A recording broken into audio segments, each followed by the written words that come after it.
Hey, what's up, everybody? This is Lizard Bites coming back to talk to you about what you need to know about carbs on a low carb GLP-1 diet.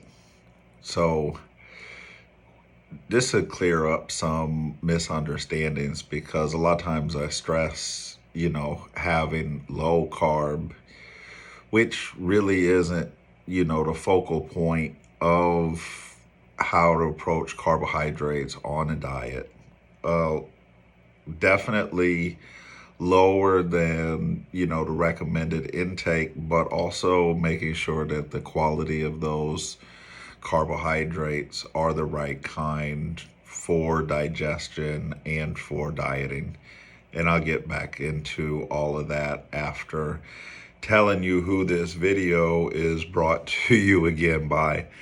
So, still with wanting to recognize the fine gentleman over at American Family Insurance for constantly making a game out of trying to get the proper coverage for what happened to the water damage in my home. So, if you've been following along through the videos about what's happened, water damage, they're not trying to pay it out, and they've given us about 7,900 and looks to be at least $21,000 worth of damage. And they're just playing all kinds of cat and mouse games and told our public adjuster, basically, you know, no, we're not going to do that, but then you can give us an itemized thing. And basically what they're trying to do is get us to give them a list that doesn't have all of the things that we're entitled to on it, and then they might pay that out if they want to be so choosy to do so. And this is like 3 months later, and I've got open electricity and drywall still open, and they want to play games about this kind of stuff, and it's just really, really insulting. So we're still at it with them, and this video is again brought to you by them. Don't never have no American Family Insurance on your house and have something go wrong. You will have a nightmare on your hands.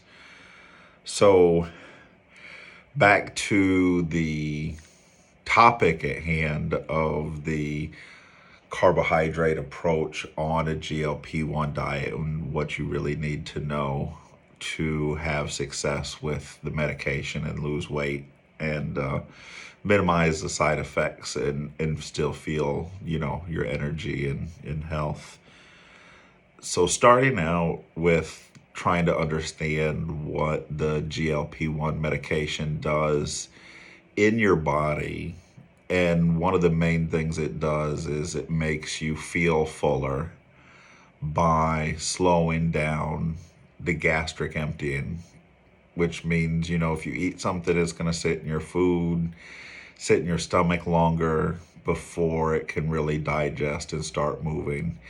And it will do that process at a lot slower rate. So a small amount of food can satisfy you, make you feel very full and not destroy your body, have it screaming at you like, hey, we're not getting any food in here. What's up?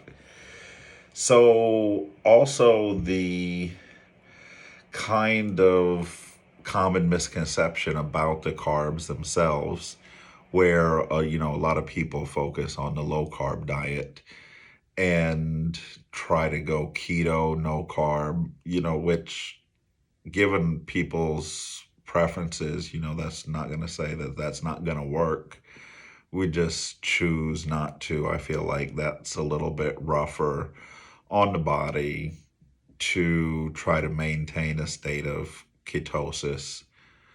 But at the same time, really understanding carbs well and their function in the body and eating the right ones and avoiding the bad ones is going to be really essential to this lower carb, no processed carb diet approach. And, another thing that you have to understand is your body is going to try to tell you, what lane you need to be in by sending you the appropriate signals. If you eat the wrong thing, oh, you're going to get bloated. Don't really try to eat a heavy pasta dish or anything that's really heavy, dense carbs, because it's just going to sit in your stomach, in your digestive tract, constantly telling you like you have made a mistake. And I think that that's one of the strongest aspects of the medication is you get these signals now, where before the only signal you were getting is we need food and screaming it, 24/7, top of your lungs. Now you can feel other things going on in your body, so you can pay attention and, adjust your diet accordingly to what your body is going to tolerate and need.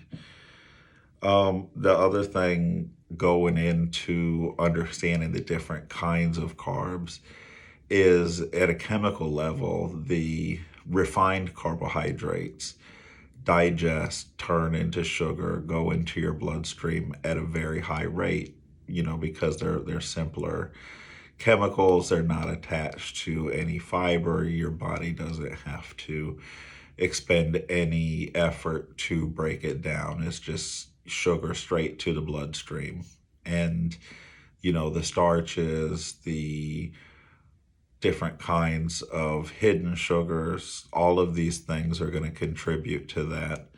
And on this medication, you don't really need to be doing that to yourself. You have to really utilize all that stomach space to pack in the appropriate nutrition to, keep you on a straight lane. So you have to understand like the difference.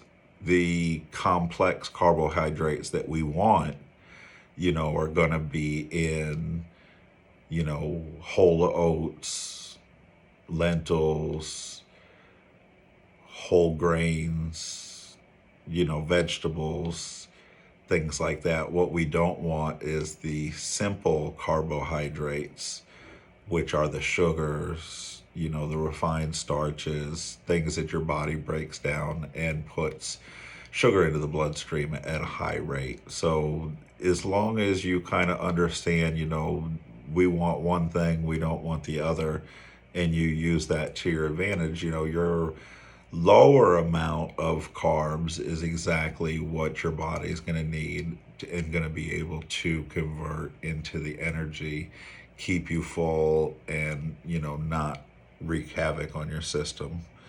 So you're really looking for maybe 150 grams of these good carbs a day, which is a slower amount than what diet is going to recommend for most people. But at the same time, we're also trying to have a reduced calorie diet, so we don't need as much. And then also, there's no room for a proper divided plate to have so many carbs. And you're going to say, okay, well, we're going to have looking at the same amount of protein. So we'll try to keep it like 50-50, if depending on your size and your protein goals, 150 grams a day, then, an equal amount of the complex carbohydrates, not fruit juices and, slice of cake. There's a big difference there.